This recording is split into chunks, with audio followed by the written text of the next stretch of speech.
परम पूज्य श्री गुरु डॉक्टर आनंदमय के ऊपर पूर्ण पुरुषोत्तम श्री कृष्ण की कृपा बचपन से ही रही है। श्री गुरु ने कठोर तपस्या करके मात्र 18 वर्ष की उम्र में अपनी कुंडलिनी शक्ति जागृत कर ली थी। इस शक्ति को प्राप्त करते ही आप में जीवन को आध्यात्मिकता और वैज्ञानिकता से देखने का दिव्य तेज आ गया। एमए, एलएलबी और ज्योतिष शास्त्र में पीएचडी की उच्च उपाधि प्राप्त करने के बाद आपने अपने संपूर्ण जीवन को अध्यात्म एवं मानव कल्याण के लिए समर्पित कर दिया है। परम पूज्य गुरुदेव श्री गुरु डॉक्टर आनंदमय ने अपने जीवन की कठिन आध्यात्मिक साधना, अनुभव और शोध के बल पर मेडिटेशन की एक विशेष विधि आत्ममिलन संकल्प सिद्धि का सृजन किया है। श्री गुरु का मानना है कि व्यक्ति को भौतिक जीवन जीने के लिए धन से बढ़कर मन की शांति और आत्मा का सुख चाहिए। श्री गुरु द्वारा सर्जित इस आत्ममिलन संकल्प सिद्धि का मूल मंत्र है, स्वयं जानो, स्वयं जागो, स्वयं पाओ। अभी तक सैकड़ों लोगों ने श्री गुरु के द्वारा सिखाई जा रही इस दिव्य विद्या का लाभ लेकर अपना आत्म कल्याण किया है। आप भी इस दिव्य आत्ममिलन संकल्प सिद्धि क्रिया का लाभ ले सकते हैं। इसके लिए आपको समय समय पर आयोजित होने वाले हमारे मेडिटेशन शिविर में भाग लेना होगा। इसके लिए आप हमारे फोन नंबर 9714876566 एवं 9998539835 पर संपर्क कर सकते हैं। राधे कृष्ण। संकल्प सिद्धि परिवार में आप सबका स्वागत है। धर्म, ध्यान, दिव्य ज्ञान, एक स्वात्म जागरण, इस प्रकल्प में आज हम बात करेंगे धर्म प्रकरण के बारे में। आज का हमारा विषय है राहु शांति के उपाय। जी हाँ, जिस राहु ने संपूर्ण विश्व में आज के समय में हाहाकार मचा रखा है, कोरोना नाम का जो वायरस आज हमें देखने को मिल रहा है, उसका कारण ही राहु है। जब ये राहु मिथुन राशि में आया, उसके बाद इस वर्ष 6 ग्रहण एक साथ आए और 6 ग्रहण आने के बाद में राहु का प्रभुत्व इस पूरी सृष्टि पर बहुत ज़्यादा हो गया और उस प्रभुत्व के कारण आप देख सकते हैं कि राहु ने कोरोना नाम के वायरस को जन्म दिया और इसका जन्म स्थान चाइना का वुहान शहर रहा। राहु हमारे जीवन में अगर हम शांति नहीं करते हैं तो कई तरह से विपरीतताएं ला सकता है, क्योंकि जहाँ समस्या है वहाँ समस्याओं का समाधान भी है। और उन्हीं समस्याओं को समाधान को लेकर आज मैं आपके सामने आया हूँ कि राहु का जो प्रकोप था, जब ये आर्द्रा नक्षत्र में आया दिसंबर से, तो आप देखो कि इसने पूरे विश्व को कोरोना नाम के वायरस की चपेट में ले लिया। और 17 जुलाई के बाद में इसने वापस नक्षत्र बदला और धीरे धीरे अब आप देखेंगे कि कोरोना शांत होता होता सितंबर महीने के बाद अक्टूबर के अंदर कहीं ना कहीं से हमें अच्छे समाचार मिलेंगे कि इसकी वैक्सीन बनाने में वैज्ञानिक लोग सफल हो गए। क्योंकि हम एक चीज़ जानते हैं, जहाँ जन्म होता है वहाँ मृत्यु भी होती है। तो हर जिसका उत्थान होता है उसका पतन भी होता है। इसका चरम भी हमने देख लिया, इसका जन्म भी हमने देख लिया। अब इसका धीरे धीरे राहु अपने शांत अवस्था की ओर जा रहा है। राहु क्या है? देवताओं और दानवों ने जब समुद्र मंथन किया और भगवान नारायण ने युक्ति बताई देवताओं को कि असुरों को मिला करके ही तुम समुद्र मंथन कर सकते हो, इनके बल के बिना तुम समुद्र मंथन नहीं कर पाओगे, जाओ और जाकर के मैत्री करो। तब देवताओं ने असुरों के पास जाकर के मैत्री करी और मैत्री में उनसे कहा कि जो अमृत कलश समुद्र मंथन में निकलेगा उससे तुम भी अमर हो जाओगे, हम भी अमर हो जाएंगे, फिर लड़ाई का कोई प्रश्न ही नहीं, क्योंकि जब अमर हो जाएंगे तो कोई किसी को मार भी नहीं पाएगा। तो असुरों को ये युक्ति बहुत अच्छी लगी और उन्होंने देवताओं के प्रस्ताव को स्वीकार किया। स्वीकार करने के बाद में सबने मिलकर समुद्र मंथन किया। समुद्र मंथन करते समय विचार आया कि अब समुद्र मंथन कैसे किया जाए। उसी समय मंदराचल पर्वत को मथानी बनाया, बासुकी नाग को रस्सी बनाया और समुद्र मंथन करना प्रारंभ हुआ। मंदराचल पर्वत नीचे जाने लगा। उसी समय कच्छप भगवान प्रकट हुए और उन्होंने अपनी पीठ के ऊपर जो है मंदराचल पर्वत को धारण किया। आगे बढ़ने के बाद में जब समुद्र मंथन पूर्ण हुआ तो उसमें से कई तरह की चीजें निकलनी प्रारंभ हुई। गाय, सूर्य, चंद्रमा, औषधियां, हाथी, घोड़े, कई वस्तुएं उसमें से निकली, कई जीव उसमें से निकले। और अंत में जब अमृत कलश लेकर के धन्वंतरी नारायण प्रकट हुए और वो उस अमृत कलश को लेके आ ही रहे थे, असुर उनका यह अमृत कलश लेकर के अंतर्ध्यान हो गए। जब वो भाग गए तो देवताओं ने सोचा अब क्या किया जाए। प्रभु से प्रार्थना करी कि प्रभु अब आप ही इसमें कोई हमारी समस्या का हमारा निदान करो। तब भगवान नारायण ने मोहिनी रूप को धारण किया और इतना सुंदर रूप धारण करके असुरों के मध्य में पहुंच गए। मोहिनी का स्वरूप देख करके सारे असुर मोहित हो गए और कहने लगे कि आप कौन देवी, आपको पहले नहीं देखा, आपके रूप में तो हम रीझ गए, बताओ हम आपके लिए क्या कर सकते हैं। बोले मेरे लिए क्या करना, मैं तो गुजर रही थी तो तुमको देखा तो आ गई।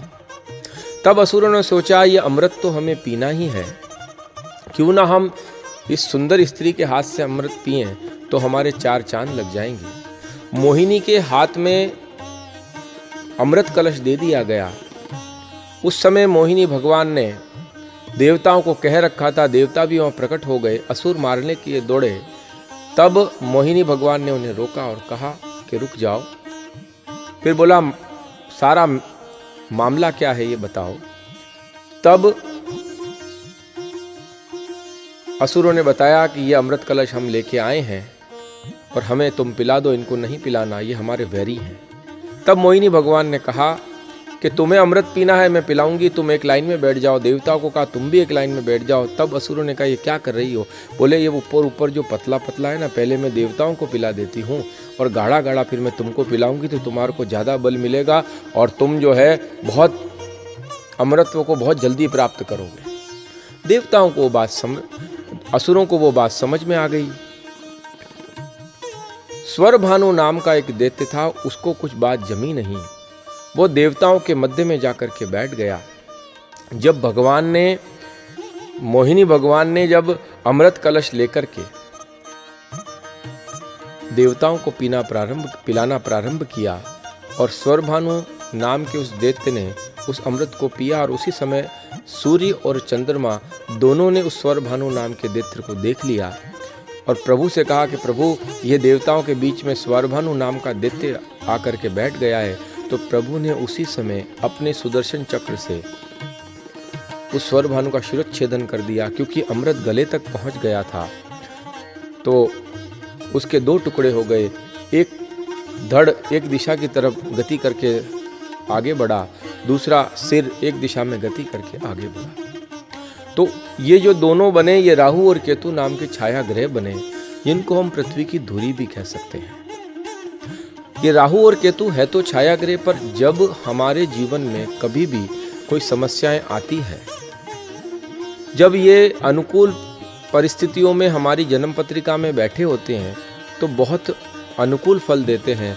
जब ये प्रतिकूल परिस्थितियों में हमारी जन्म पत्री में बैठे होते हैं तो बहुत प्रतिकूल उसके परिणाम हमें देखने को मिलते हैं। एक बहुत बड़े शेयर किंग थे जिन्होंने भारतवर्ष में बहुत पैसा कमाया, और जब उनको राहु की महादशा आई, वो प्रतिकूल था, तो बहुत बड़ा शेयर घोटाला भी हमें देखने को मिला है। आज आप कोरोना नाम के वायरस को भी जो है इसी राहु की वजह से आप देख रहे हैं, क्योंकि राहु एक वायरस है और शनि जो है वो बैक्टीरियाओं को पैदा करता है। तो राहु और केतु ये उल्टी गति करते हैं। अभी कर्क राशि से जब ये मिथुन राशि में आए तो 6 महीने तक तो अच्छा चला, क्योंकि मई से जब आए, मगर जब ये आर्द्रा नक्षत्र में आए तो ये बहुत ज़्यादा बली हो गए। और पूरे संपूर्ण विश्व को अपनी चपेट में इन्होंने ले लिया। राहु उल्टी गति करते हैं, 7 ग्रह सीधी गति करते हैं। ऐसे राहु और केतु उल्टी गति करते हैं तो 42 की एज तक जिस किसी को काल सर्प है या राहु परेशान करता है तो बहुत ज़्यादा करता है, और हम देखते हैं कि 42 के बाद में इनकी स्थितियां धीरे धीरे न्यून होनी प्रारंभ हो जाती है। 10वें भाव में जब कभी भी किसी व्यक्ति के राहु होता है तो 42 की एज के बाद ही उसको जीवन के अंदर सफलताएं मिलनी प्रारंभ होती है। महात्मा गांधी जी को जो आत्म प्रेरणा मिली, उनके भी 10वें भाव में राहु था कि मुझे मेरे भारत को आज़ाद कराना है, तो वो भी एक उम्र के अधेड़ उम्र के समय ही उन्हें वो आत्म ज्ञान हुआ कि नहीं, मुझे भारत जाकर के इस भारत को आज़ाद कराना है, गुलामी की जंजीरों से मुक्त कराना है। उनके भी 10वें भाव में राहु था, और वही उसी राहु ने उनके अंदर मानव सेवा के प्रति एक लौ जगाई। तो राहु 42 साल आते आते सीधी गति करता है और 48 के बाद में आपको बहुत अच्छी सफलताएं देना प्रारंभ करता है। राहु उसके प्रति आप वैर जितना रखोगे उतना आप जीवन में परेशान होगे। कहते हैं कि किसी को प्रेम करो तो वो हमसे भी प्रेम करेगा, तो उसको कभी वैरी मानने की जरूरत नहीं है, उसे प्रेमी मानने की जरूरत है और उसे मनाने की जरूरत है। जब कोई व्यक्ति रूठ जाता है तो मनाने की क्षमता भी हमारे अंदर ही होती है। तो आज मैं आपको वो विधि बताता हूँ जिससे हम राहु का निदान करके जीवन में सुखी हो सकते हैं।